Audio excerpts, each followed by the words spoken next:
एक दौर था जब जावेद अख्तर के दिन मुश्किल में गुजर रहे थे। ऐसे में उन्होंने साहिर से मदद लेने का फैसला किया, फ़ोन किया और वक्त लेकर उनसे मुलाकात के लिए पहुंचे। उस दिन साहिर ने जावेद के चेहरे पर उदासी देखी और कहा, आओ नौजवान, क्या हाल है, उदास हो? जावेद ने बताया कि दिन मुश्किल में चल रहे हैं, पैसे खत्म होने वाले हैं। उन्होंने साहिर से कहा कि अगर वह उन्हें कहीं काम दिला दें तो बहुत एहसान होगा। जावेद अख्तर बताते हैं कि साहिर साहब की एक अजीब आदत थी।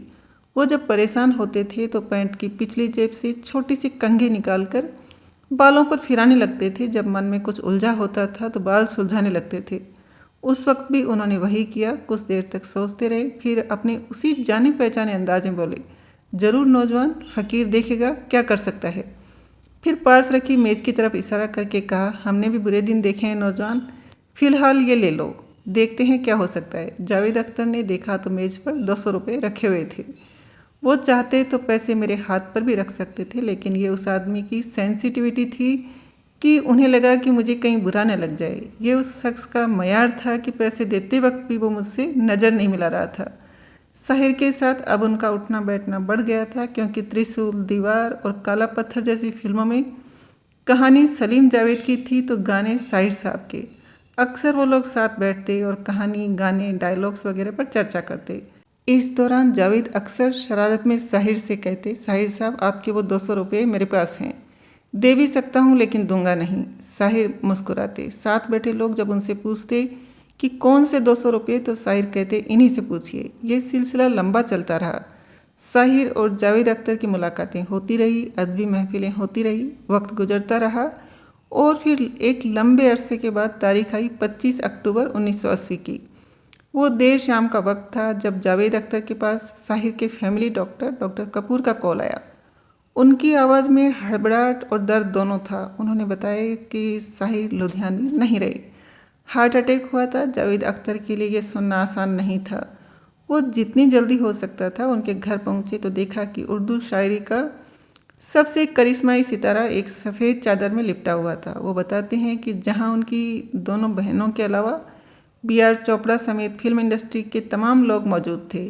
मैं उनके करीब गया तो मेरे हाथ कांप रहे थे। मैंने चादर हटाई तो उनके दोनों हाथ उनके सीने पर रखे हुए थे। मेरी आंखों के सामने वो वक्त घूमने लगा जब मैं शुरुआती दिनों में उनसे मुलाकात करता था। मैंने उनकी हथेलियों को छुआ और महसूस किया कि ये वही हाथ हैं जिनसे इतने खूबसूरत गीत लिखे गए हैं, लेकिन अब वो ठंडे पड़ चुके थे।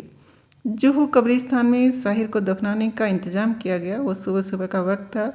रात भर के इंतजार के बाद साहिर को सुबह सुपुर्दे खाक किया जाना था। ये वही कब्रिस्तान है जिसमें मोहम्मद रफ़ी, मजरू सुल्तानपुरी, मधुबाला और तलत महमूद की कब्रें हैं। साहिर को पूरे मुस्लिम रस्म और रवायत के साथ दफन किया गया।